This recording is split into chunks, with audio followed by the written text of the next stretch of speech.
Working? All right. Thank you very much. I am deeply honored to be closing this fantastic event. I was telling everyone, when you write these principles, as I did in 2022, you never know if anyone's going to read them, let alone use them. So this is a deep, deep honor. And I think one of the reasons that I'm particularly excited about this panel is that this is a panel that proves that Orange is not a strategy, it's a action, it's a verb. Everyone here is a practitioner. They have already done it, and I am absolutely thrilled about the conversation we're about to have, because not only are they actors and practitioners, but they are all bringing a very powerful system change lens and a very diverse set of perspectives. So yes, they are binded by Orange and binded by being action and solution oriented. But I want to just give a little bit of insight on who we have here. You know, we're talking about people who are working truly at the grassroots. We have Desjardins, and then we have someone pulling it into the financial systems with IDX. We have organizations that are thinking about how you can reframe the conversation to the biggest existential crisis of our time. CEDA has pioneered doing so much of orange and green work together. And one of the biggest issues that we have with climate change is the threat multiplier for conflict. And we're going to talk a little bit about that with Jennie and her incredible work much beyond peace and conflict as well. And then also spanning this to multi-generational impact. What does this mean for the next group who will be here 10 years from now? And the Children's Impact Investment Fund Foundation is going to touch on that. So you can see this really transcends. And I don't think PNM needs an introduction anymore. We're incredibly proud to have the largest issuer of an orange bond who has not only changed the system, but also scaled it up significantly. So thank you all so much. Quick round of applause for everyone. They've flown from all over the world to be here. All right. I was complaining about my 1 hour long flight, but then we have you from Canada coming here, so I will stop doing that. But with that, let me actually open it up with IDX. You know, you have pioneered green and social bonds even before Orange, and I think you have set such a high bar, not just for the region. I know we all like to say, you know, Indonesia is the regional leader. You are now the world leader when it comes to Orange. You're the world leader when it comes to thinking about how to create sustainability into financial markets. And I just would like to ask, you know, how did you do it with green, and what's your vision of doing this more with Orange? Okay, thank you, Natasha. Good afternoon, everyone. Welcome to IDX. I'm Dian from IDX. I'm very proud to be one of the speakers in this forum. Answer the Natasha question. So we are very proud for our achievement in the sustainable stock exchange here, and also in the issuance of green bonds and also social bonds. But we believe that there is still a long way to sustainable financings in IDX. So we start to launch green bond regulation together with OJK in 2017, and it is perhaps we started with the green bonds perhaps because at that time the focus in Indonesia is also in climate action. But we know that the climate action is have to hand in hand with the social action. So 2 years ago, OJK together with IDX, we launched the framework for the social. And we know that the background is in Indonesia. We have the strong community, and it shapes our daily basis, especially for the women. So after the launch of the social and sustainable framework in 2023, we expand the frameworks, include the green and then social, and then sustainability and sustainability-linked bonds. Now we have GSS bond and sukuk. Trendings upward in the proceed value year on year contributed more than 10% since 2 years ago, and the latest from it is being over 16% of the total fixed income issuance. Actually, amongst all of the sukuk and bond outstanding issuance right now, social bonds and also sukuk social actually dominate the total current outstanding, about 42%. One of them is the orange bond and also orange sukuk, and then followed by the green bonds at 40%. And as I mentioned before, for classification, social bond and also social sukuk is one of the classified under the social instrument. The fact that the social category is the leading of the GSS issuance in Indonesia, and also we would like to share that actually the demand is still there. As we know, PNM was able to issue the groundbreaking orange bond and also orange sukuk.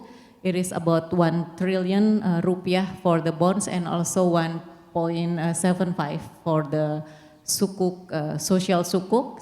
And I heard it is oversubscribed 11 times, ya Bu?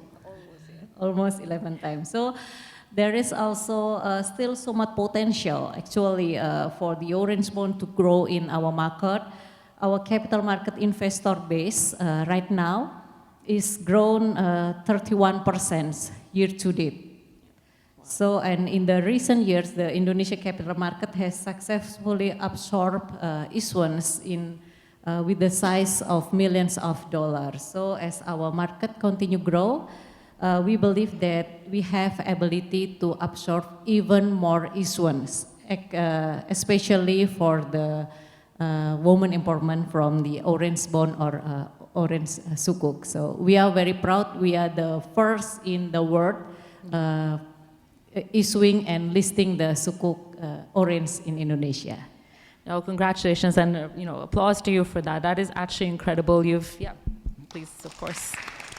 Thank you for being such pioneers. And I think now we can see that orange is one of the most rapidly growing asset class here in Indonesia and in many parts of Asia. Japan, Tokyo is also one market where I'm seeing a lot of influx. I've seen flooded with requests for verification for more frameworks on IDX. So more is to come. But I want to travel back in time.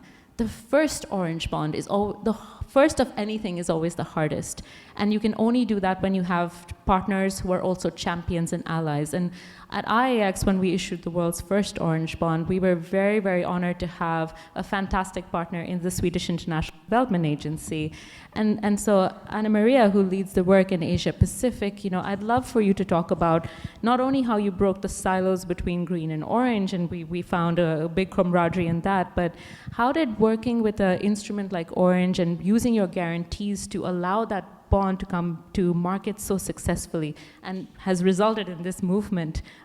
Please tell us some of the rationale and some of your experience doing that. Thank you, Natasha. Let me first say that it's a pleasure to be here today. It's been very interesting panels to join. And I and my organization, SIDA, are really proud to be part of the Orange movement. I think, as I said also last year when I was here, development assistance, official development assistance is reduced. It's continuing to shrink.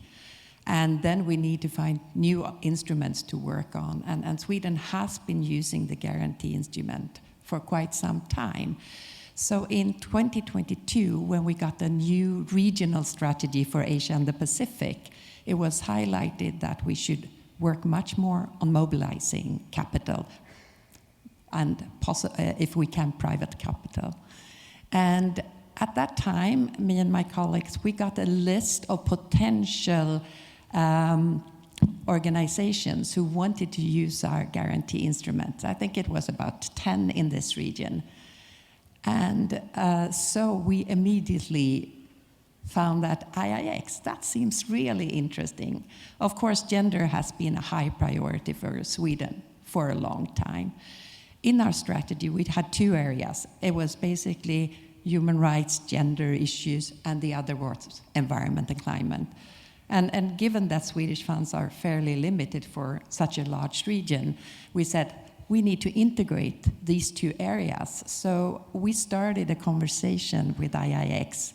Would you be willing to move the green part of your lending? And we immediately got a very positive response. We've actually been thinking about this. Can we do that together? And so that's how we started. So we said, okay, we'll move on with the Women's Livelihood Bond 5, which was the first orange one. But then when it came to number 6, it was a green and orange bond, which was a great success, I think, for both of us. And we continued that conversation throughout. And I think that it's been a very good collaboration. It's been very transparent. We've had a very good conversation back and forth. But then for our point of view, in order to work with the systems approach, I think the important thing is to take a step back and look at what is the problem or the challenge we need to address. And we know that women are disproportionately affected by climate change and environmental deterioration. They are less involved in decision making, and they lack resources and opportunities in many cases to contribute at their full potential. So that's really the starting point. So that's what we've had in it when we are looking at who should we work with, where IIX is one partner. I can also mention, we also worked with the climate finance program, where we've been a bit engaged with the green bond that Indonesia issued very early on. And there, our contribution was, you need to look at the gender dimension of climate financing in countries. So that's what's been pushed. We've also worked with UN Women and UNEP on Empower program, looking at green transition and women's role in that, and for them to look at renewable energy solutions. So that's another program. And we also have now a collaboration with IIX and the Empower program. And just to mention one more thing, we also work with environmental human rights defenders, and very many in that group are women. I was in Chiang Mai 2 weeks ago, and so that's also an important group. So if you're looking at the system, you need to look at both the government side, all the way to the grassroots level and financing. So thank you. No, absolutely. And I think, thank you very much, because we've used the Women's Livelihood Bond Series not just to pioneer Orange, but to mobilize $288 million, impact over 3 million lives. So, and we can do it because of partners like you. I see many of our partners there. I see Amir from Standard Chartered. I know we have Amit from Linklater. So a warm thank you to all of you who've made this a success. And we're seeing many others come to market with that. But now we've traveled through time, let's travel through space. We have our representative who's flown all the way from Canada. So Gerardo, Desjardins has done such an incredible job of thinking about systems change and how you empower economies. So I'd love to hear how you do that with an orange lens, because you do have a very strong gender focus. But you and I cannot be on the same panel without a sports reference. And I know you have a great one for gender equality and football as a metaphor. And I think we'd love to hear that, just to shift the energy in the room a little bit. And I think it's important because, some of the biggest feminists I know are actually men. Thank you very much. Before I started, when we were talking a few minutes ago, I realized that I was the only man in the panel, okay? I realized it. And I was thinking why I need to talk, or why can I talk with those women, okay? Do I have the credibility in order to talk? And I think I found a small piece of the answer. And I will to tell you in 2 minutes my history. I have 4 brothers. That left home when I was 10. My youngest brother was 6 months. And so mom grew up alone. She was a teacher. I don't know in Indonesia, but in Mexico, the income of a teacher is not enough. I'm strategically here in order not to see the announce of the time over there, okay? So she grew up alone, and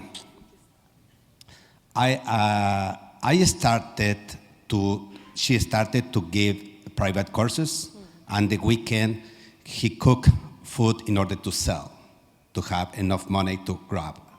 So I saw was what a woman can do for their kids. So I'm talking right now by mom and not by with the soccer example, when I was talking with my team and with we are part of a financial institution.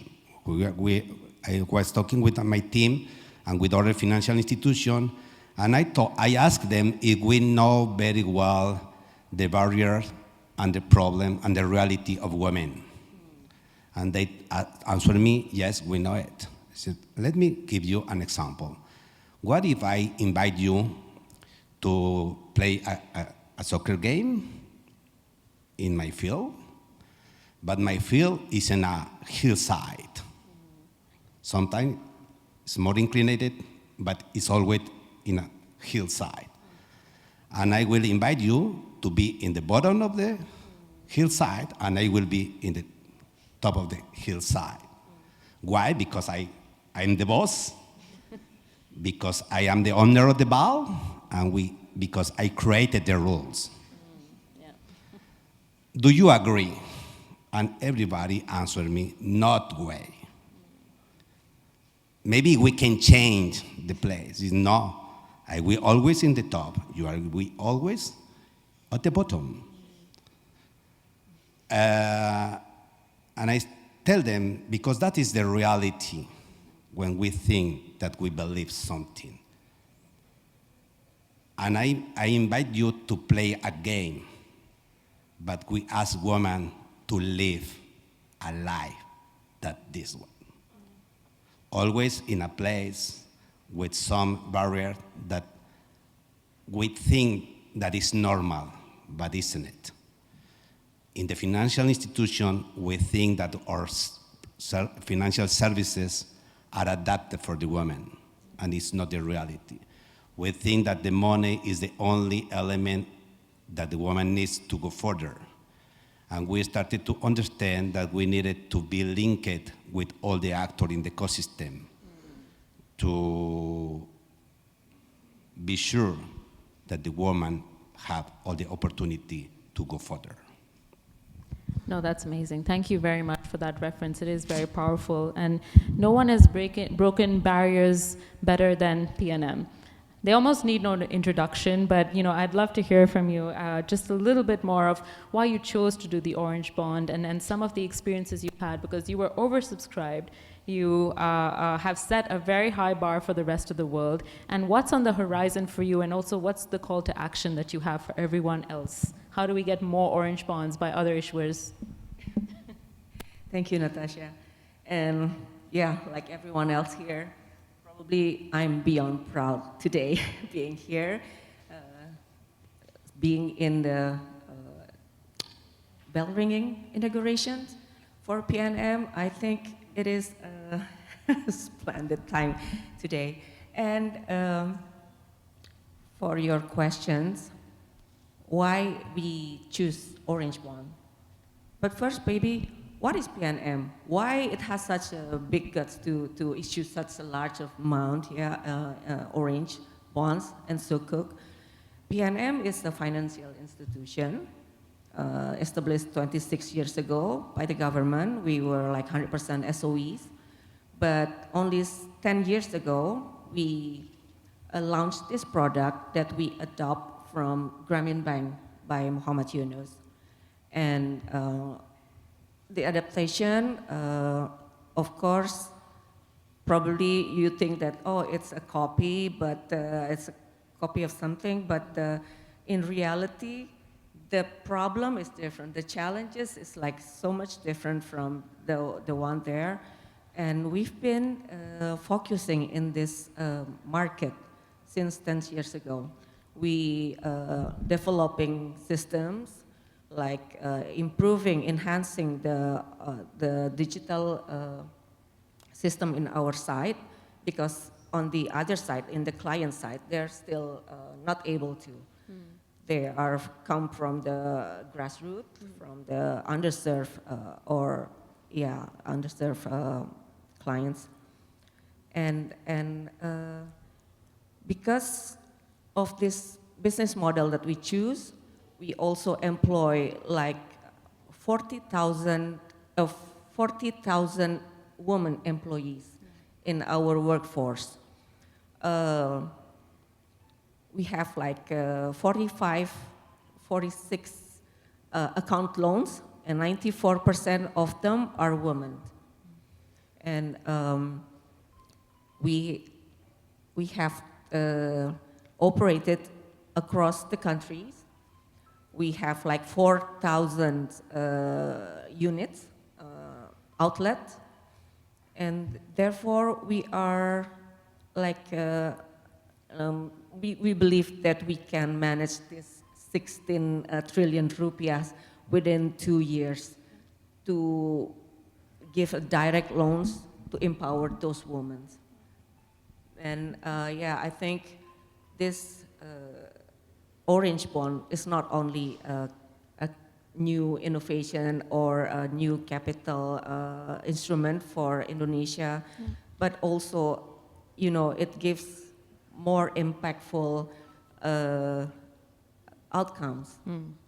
Yes. And I think that's really important because, you know, when IX was working on the opinion, the framework for this issuance with PNM, that's something that really stood out to us also, the depth of the outcomes that can be achieved. And, you know, as a role as a verifier, that's exactly what you want to see, is that these risk, return, and impact are so beautifully correlated with some of these issuances. And I think the transparency of the outcomes, and of course we used, you know, our X Values platform to check that with the women, was very positive when it came out, the results came for PNM. And I think that's one of the most powerful ways you can use tech and data. And another group that does this very well is actually the Children's Investment Fund Foundation. So I am going to switch gears to Vandana, because you've done system change at the grassroots, and you've rooted a lot of that in data and insights from the ground, and a big focus on outcomes. So how have you brought a gender lens to this work, and how are you going to continue to bring this orange lens as you go forward? Thanks, Natasha, and firstly, huge congratulations to all who are involved and continue to stay involved in advancing Orange Bond. So congratulations to the team. Yes, I think system change does happen at the grassroots, but the grassroots partners need an enabling ecosystem to sustain the shift that we all care for. And at Children's Investment Fund Foundation, we are very committed to see that the shift is embedded, or the system shifts are embedded that are that lead to the sustainability of local and national ecosystem. Over the last 20 years we've been in existence, we have evolved our understanding of the ecosystem, because not all determinants of ecosystem, for example, there are many parts that need support for evidence generation. There are other parts that need scaling support. There is other ecosystem that needs innovation to be supported. And that framework has helped us in past to decide what we should be investing in, what should be our catalytic role in the ecosystem, and how and when we should come for. And just to give you an example around that, the Skill Impact Bond that we launched with Government of India in 2021 happened to be the world's largest $14.4 million impact bond. The whole objective at that point was to support the ecosystem with evidence generation around what works to bring many more women into paid jobs, where financing was not a challenge, but the outcomes of that financing was not delivering great results, was not really putting women into jobs. So we knew that the system needed innovation, the system needed a risk-free environment in which the grassroots partners could innovate. And we believed our role at that time was an outcome funder. Yeah. We now have the results. The bond has delivered 6 times the results of any national scheme. Wow. But now we see how do we sustain the results, the best practices, the learnings into government system. And our role has shifted. To ensure that the learnings are embedded, the best practices are taken up by the system and sustained, we believe the government needs support for data systems, for outcome measurement. The government needs system for performance management, capacity building, so that many more partners on their own can deliver outcome orientation into the model. The system needs more and more mainstream partners to come forward and support it. So our role has shifted, and we are now assuming that partnership with government. The other example is the private sector. How do you embed or how do you deliver system shift in private companies that hire women? What we saw that many companies don't hire women, especially in sectors that are adding jobs, because of 3 challenges. They don't know if women would want to do this job. They don't know how to hire women because the sourcing system works or is designed for men. And the last is, they don't know if the business case, if it's a business case to hire women. And to support that shift, we've worked with the private sector, tested, piloted approaches, and built the capacity of the sourcing channel so that more and more women can join in those companies and those roles. Great. And now the role has shifted to support adoption of those best practices through industry associations. So I think over a period of time, as an organization, we believe that once the ecosystem maturity is known, we are very flexible in ensuring that those learnings are then taken up by the right partner. That could be government, and that could be the industry. That's a great example, and I think I love the fact that there are so many examples of how this is already happening in practices, and that's why we're seeing such a rapid growth of orange as an asset class. In fact, one of the other orange bonds that we labeled was a refugee bond, which focused on peace and security for Syrian refugee women getting access to livelihoods. So, and the outcome player role is critical for that. But that really brings me to the final point of this session, and perhaps something very important that is connecting all of us. In 2025, we find ourselves at a year since the World War II that we've never seen this level of conflict before. But one of the greatest predictors of peace and security is gender equality. And I think I'm going to have Jennie talk about this because she has a deep research background. Tundra, as founder, has done incredible work for gender, so do talk about that as well. But why do you think about gender as this great equalizer and this reason for creating more sustainable and stable and secure markets? Thank you. So inspirational, all of this today. Fantastic to be here. I'm very bad with microphones. So I think I'll start in the end of the Nordic investor. Basically, we have 2 Swedes on the panel, which is fantastic, on the other side of the world. But we've seen what gender equality does with societies. When you have parental leave, you're building on children's development, on women, and you're including the dads. That builds societies and it builds peace. We know that, right? So, from my background in research, I come from social determinants in health. We also know that we can build systems where everyone can flourish. So all this data, all this knowledge is out there. Implementation, not so much, right? So from my hat I'm wearing today, Tundra Fonder, it's a small Swedish asset manager. We're investing in frontier markets. So low, middle income countries. I prefer countries when we speak about humanity, but the markets is a way to fix those bugs, right? So the capital can fix this. I would say, so what we've done, I think that is different, is that we took an evidence-based systematic approach to building a responsible investment system. So we're investing in the companies in the countries that are quite far behind. So through the just transition, it's been promised to send money to those regions, but that's not happening. In fact, the opposite is happening and has been happening for the past 5 years.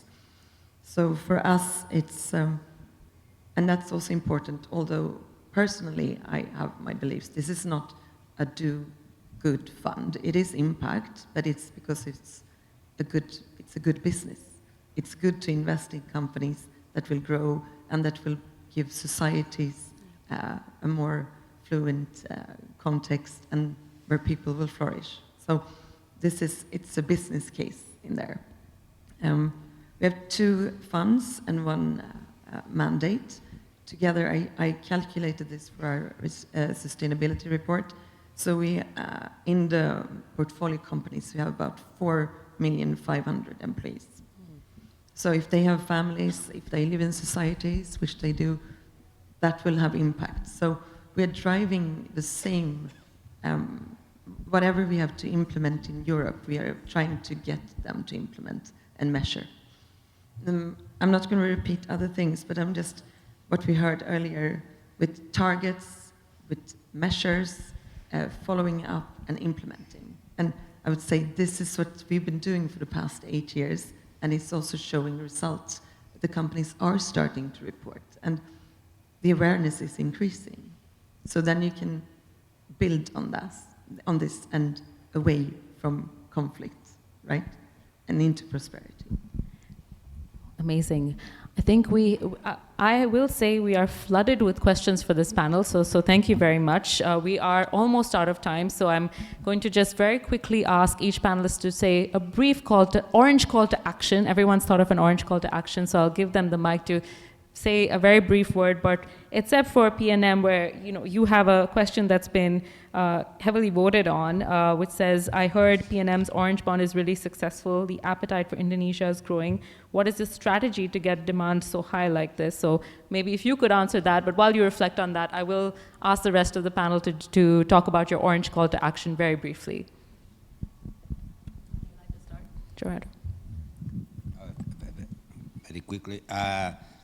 First of all, we believe in the movement goals. Yeah. So we are committed with them, and we are going to try to continue to create partnership, to create link, and to be a bridge between different actors. Thank you. Partnership, very important. AnnaMaria? Yeah, thank you. I think meaningful empowerment of women and making sure to utilize the power of women. And I think we all have different mandates, and we have to utilize those, and we need to collaborate to get the most empowerment, meaningful empowerment of women. And I think also it needs to be increasingly led by the South, and we've seen signs of that today. The Global South as leaders. Thank you very much. Jennie? Well, basically, human capital is needed for this transition, yes. And we cannot exclude 50%. Oh, yep. It's easy. Absolutely. Half the world, basically. Correct. Vandana? I think unlocking or solving for women's challenges, economic challenges, having more and more women into the economic opportunities is not a choice anymore. The time to act for all is now. So yes. Act now. It's the urgency. Absolutely. Dian? Okay. As we know that our market is always continues to grow, so we want more issuer coming from Indonesia, especially to issue the orange and also sukuk bonds to create more impact for the gender equal and also climate action. And we Indonesia Stock Exchange, we have the function of for the consultation for the preparation of the issuance of the orange bond and sukuk bond itself, sukuk orange itself. Just let us know if you need us. Thank you. Excellent, wonderful. Green and orange together. And then finally for you, the finale question. Yeah, okay. The impact for PNM itself is like we are recognized by a lot of international investors, institutions, and being in this kind of forum, we meet with a lot of prestigious person that care about the woman-led inclusion, financial inclusion. But yeah, we successfully issued the second phase of Orange Sukuk for 1 trillion, and the subscription is over for 10.99 times. Wow. Yeah. Well, we don't know if it's because the orange or probably it's the market situation at that time. Maybe orange. But, yeah, but you know, I'm not biased. since the first issuance, there's a lot of institutions that coming to our companies, Yeah. making introductions and offering collaborations. Amazing. And also wants to be the anchor for the next issuance, Wow. things like that. So yeah, I mean, this is thanks to IIX also that introduced us to Orange.